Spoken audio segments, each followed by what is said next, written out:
All right, everyone. UFC Fight Night. Holloway versus Kattar. First fight of the new year. Starting off with a pretty good card here. Let's start this video. This is a prelim video. Let's start it off. We have our first fight. We got Jacob Kilburn versus Austin Lingo. So Jacob Kilburn, we know he had his first fight in the UFC versus Billy Q. Billy Q utilized a lot of grappling. Was able to get him down, win a pretty easy fight there. Got a submission in the second round. Fighting a guy, Austin Lingo. Now, Austin Lingo, he came to the UFC first fight against Yusuf Zalal, and he was a heavy favorite in that fight.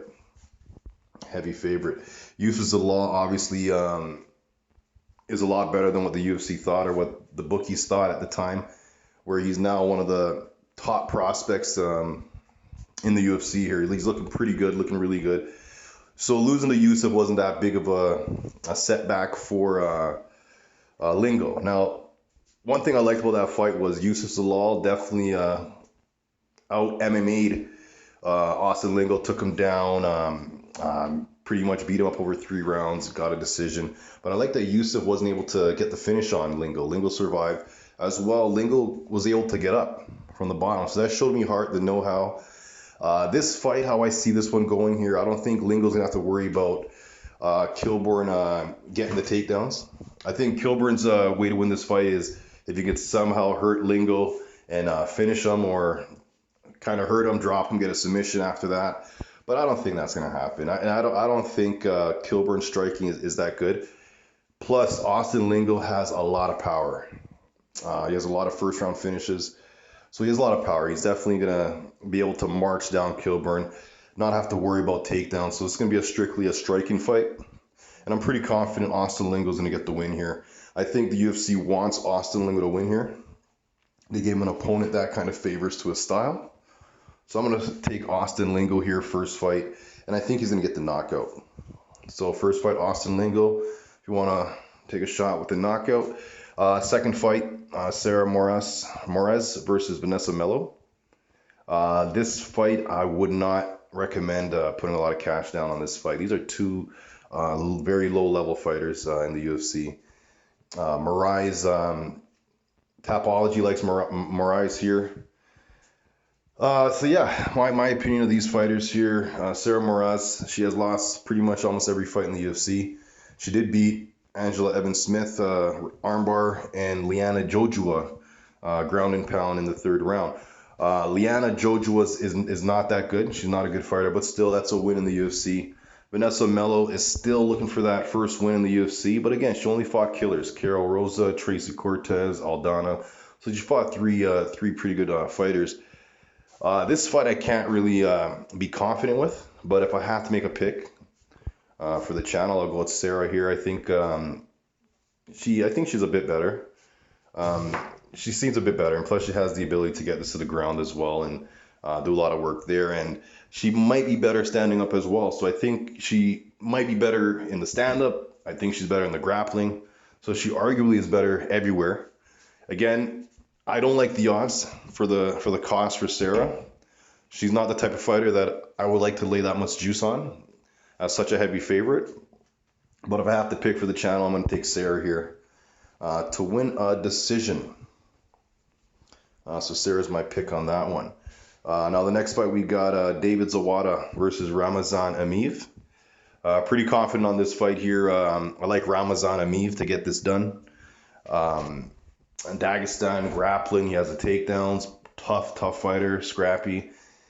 He marches you down, stalking, striking style, gets you to the cage, get the takedown, rinse and repeat. Zawada, decent fighter. What I don't like about Zawada, he gives up takedowns. He likes to play jiu-jitsu off his back, right? It worked against Abu Bakr Nurmagomedov. I don't think it's going to work here. Emeev has only been submitted once, and that happened all the way back in his second fight, 2009, against Ali Baghoff. Now, if you watch ACA, Ali Baghoff is a problem. Look at all these submissions. Reverse triangle. rear naked, armbar, guillotine, Kimura. Yeah, this guy. So again, that was his second fight. So I see Ramiz getting some success in the stand-up with his straight punches. And I see him getting to the ground, and I see Zawada welcoming the ground, thinking that he's going to get one of those submissions off his back. Emeev's going to be ready for this and just win a clear-cut decision here. So yeah, I got Ramazan Emeev to win that fight. Let's go right to the next fight now. Justin Tafa versus Carlos Felipe. So what we can see from Justin Tafa, 6 foot, both fighters 6 foot, close to the heavyweight limit, around the 265 limit mark. So both these guys are similarly built, but I think Tafa is a little more athletically, or is more athletically built than Felipe. Yeah, so Tafa was able to knock out Juan Adams, but Juan Adams should have took that fight to the ground. Juan Adams, a wrestler, is trying to strike with a boxer or whatever Justin Tafa is. So I think in this fight, though, I think Justin Tafa is definitely dangerous in the first couple minutes here. I think he definitely has the ability to put Felipe away. I think he's gonna be able to land. Felipe, though, 10 fights compared to 5. So Felipe, though, has a really good chin. He took bombs from Yorgan de Castro. Took bombs, and he did good. He took the shots well. He wore them really well. This fight, I like Tafa's hooks. I like his aggressive KO, going for the knockout style. But in this fight, again, this is a close fight. 2 big boys, but I'm going to take Carlos Felipe. He has a bit straighter punches. He applies a lot more pressure. What I liked about his last fight versus Yorgan de Castro is he was able to keep that pace for 3 rounds. And you wouldn't think with his size he would have that ability to do that. But yeah, he kept that pace, and I don't think Justin Tafa is going to be able to keep the pace. I think if Justin Tafa cannot get him out of there in the first round, I don't see Justin Tafa winning the next 2 rounds at all. I see Felipe just piling it on, holding him against the cage, or just beating him up against the cage and just marching him down. So I'm going to take Carlos Felipe. I'm going to trust his chin. He has a really good chin, took bombs from De Castro. And I'm going to count on his cardio, his work ethic, his pressure fighting. And yeah, the experience. So I'm going to take Carlos Felipe there.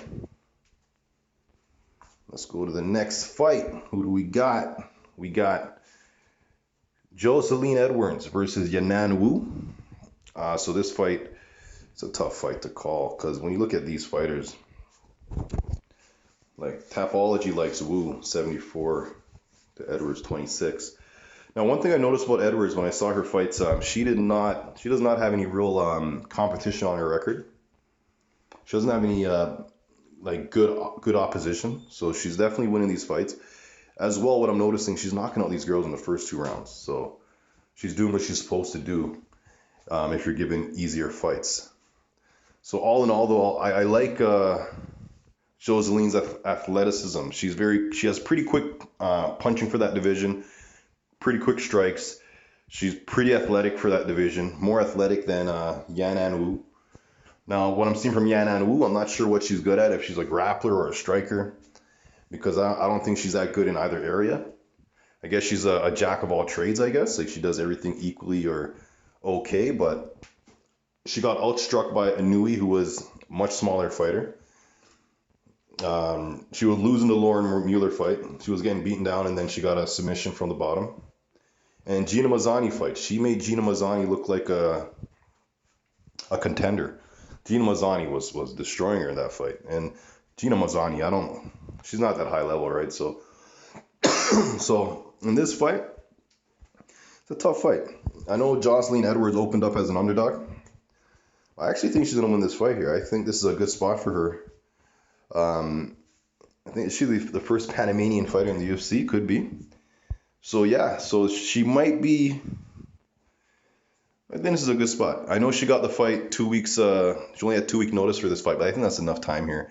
And I think that if Yanan Wu, if this fight stays standing, I don't like Yanan Wu's grappling that much. I don't like her striking that much. I think Jocelyn Edwards, with her athleticism, her speed, her length, with her strikes, I think she's gonna get this one. I think she's gonna win this fight, pull off the upset. So I'm gonna take Jocelyn Edwards. The next fight, main event of the prelim, we got I got a good fight here. We got Hawes versus Emeev. All right, so this is a fairly tough fight. Phil Hawes versus Nasruddin Emeev. We know Hawes from the Ultimate Fighter years ago. One thing I found interesting on that episode of the Ultimate Fighter, he was being touted as like the next best thing. He trains with John Jones, Greg Jackson. He should win this fight.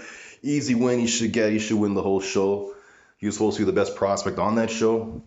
He got destroyed by Andrew Sanchez. He couldn't get a takedown. He gassed in the second round, and then Andrew Sanchez just beat him down, right? Won a decision. Another fight that I remember from this guy versus Julian Marquez on Dana White Contender Series.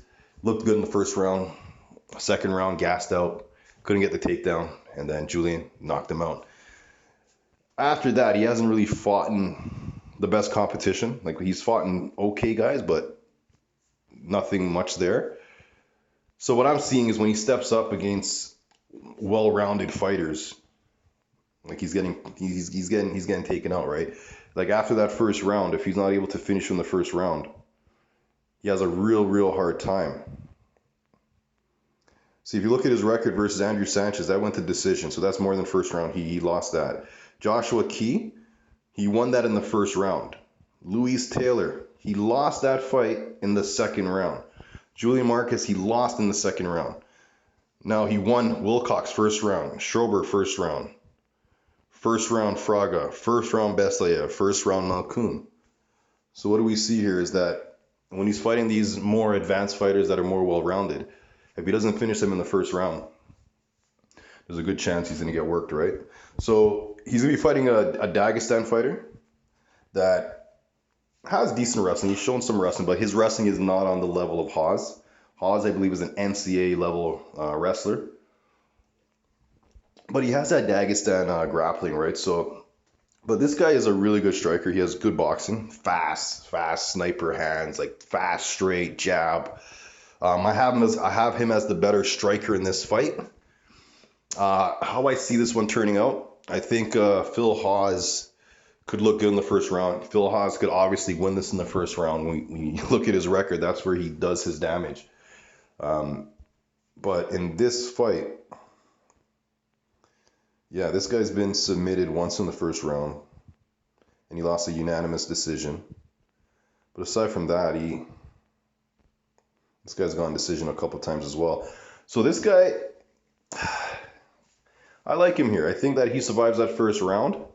Hawes is going to be severely gassed, and I think Emeev is going to piece him up. I think he's going to beat him up after the first round if he can survive that. It's a matter if you think Hawes is going to get him out of there in the first round, or if this Dagestan fighter is tough enough to survive Hawes that first round and obviously take over the fight as Hawes gasses. Because once he gasses, those takedowns won't be there, right, against a Dagestan wrestler. So I'm gonna go another upset. I'm gonna go another underdog here. I'm gonna take Emeev to upset Hawes. I'm gonna take him to win by knockout, second or third round. Yeah, so those are my picks. I like. Let me go through the picks with you guys quickly before we end this video. Okay, so I really like Austin Lingo. I like Sarah Moras. I don't like it a lot, but I like it. I like Emeev a lot here. I like Carlos Felipe, but Tafa has that first round, right? So be careful there. I like Felipe though to win this fight. I like Jocelyn Edwards to surprise Yanin. And I'm going to take Emeev to upset Hawes. So there you got it. My prelim picks. I'm going to put out the main event picks pretty soon. Let's get the bag, man.